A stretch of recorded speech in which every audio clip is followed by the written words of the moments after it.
আসসালামু আলাইকুম রহমতুল্লাহ। আমার এই ভিডিওর সাথে সুন্দর একটা লোকেশন দেখতে পারবেন এবং সুন্দর সুন্দর কিছু কথা শুনতে পারবেন। আপনাদের কাছে অনুরোধ রাখলো, যদি ভালো লাগে তাহলে ভিডিওটা শেয়ার করে দেবেন ইনশাআল্লাহ। ভিডিওটা এই জন্য করলাম যে যেই দেশের পাবলিক জনগণ আবেগী, তাদের আবেগ কোন সময় উতলে ওঠে কেউ জানে না, সেই দেশের 12টা বাজতে বেশি টাইম লাগে না। এই কথাটা কেন বললাম দেখেন, বারবার জনগণ মিলে এক একটা সরকারকে পতনের জন্য তারা আন্দোলন করে, কিন্তু আন্দোলন করে পরিশেষে কি হয়েছে, ওই দেশে বিশৃঙ্খলা, সন্ত্রাসী কর্মকাণ্ড, খুন, ধর্ষণ আরও বেড়ে গেছে। আন্দোলন করলাম আপনি আমি, মরলাম আপনি আমি, হসপিটালে গেলাম আপনি আমি, কিন্তু এর মজাটা খাইলো আর একজন। তাহলে আপনার আমার বিবেকে কি কুত্তেই মুখ দিল যে আপনি আমি আন্দোলন করব আর এর মজা খাবে আর একজন? 1971 সালে আমাদের দেশটা স্বাধীন করছে, আর 1972 সালে সংযুক্ত আরব ইমারত স্বাধীন করছে।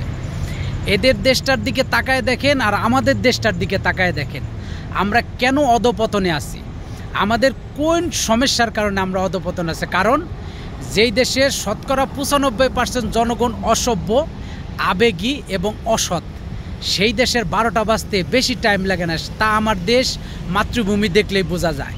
এই দেশটা দেখেন, জনগণ এবং সরকার প্রধান সবাই ভালো, সবাই তার দেশের জন্য কাজ করতেছে।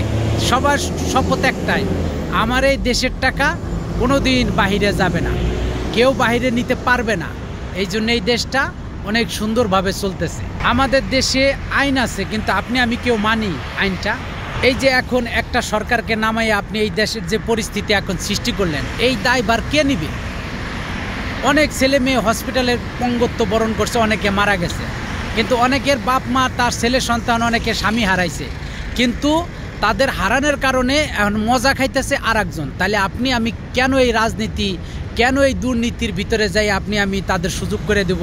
আপনি আমি রাস্তায় যেয়ে মারামারি করব, হরতাল করব, অবরোধ করব, কিসের কারণে? এই দেশটা দেখেন তো, এই যে একটা সিগন্যালের এখানে দাঁড়ায় আছে, এখানে কোনো পুলিশ আছে, কোনো কিছু আছে, কিন্তু সবাই সব বইয়া যার যার আইন মাইনা, সে এই দেশের আইন মাইনে সবাই চলতেছে, কিন্তু আপনি আমি পারতেছি না। কারণটা কি?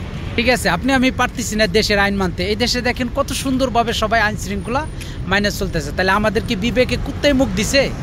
আরও অনেক কথা কব, অনেক কিছু দেখাবো ইনশাল্লাহ। এই যে দেখেন, আমি একটা শপিং মলের সামনে আসছি, এখানে কত সুন্দর পার্কিং আপনি দেখেন, এখানে তারা কত সুন্দরভাবে পার্কিং করে দিছে। আমাদের দেশে আছে কোনো কিছু? দেখেন তো কোনো গাড়ি নড়াচড়া করতেছে কিনা। তারপরে এই দেশটা এত সুন্দরভাবে আগে যাইতেছে, এত সুন্দরভাবে এগিয়ে যাচ্ছে, কিন্তু আমরা এখনও স্বাধীনতা দিবস কোনটা এটা নিয়ে মারামারি করতেছি। কোন দল ক্ষমতায় যাবে, কোন ভাই আগে যাবে, আমরা তার পিছনে দৌড়াইতেছি। মানুষটা সৎ না অসৎ না অসভ্য, এইগুলো আমাদের দেখার বিষয় না। তাহলে ওই দেশের রাজনৈতিক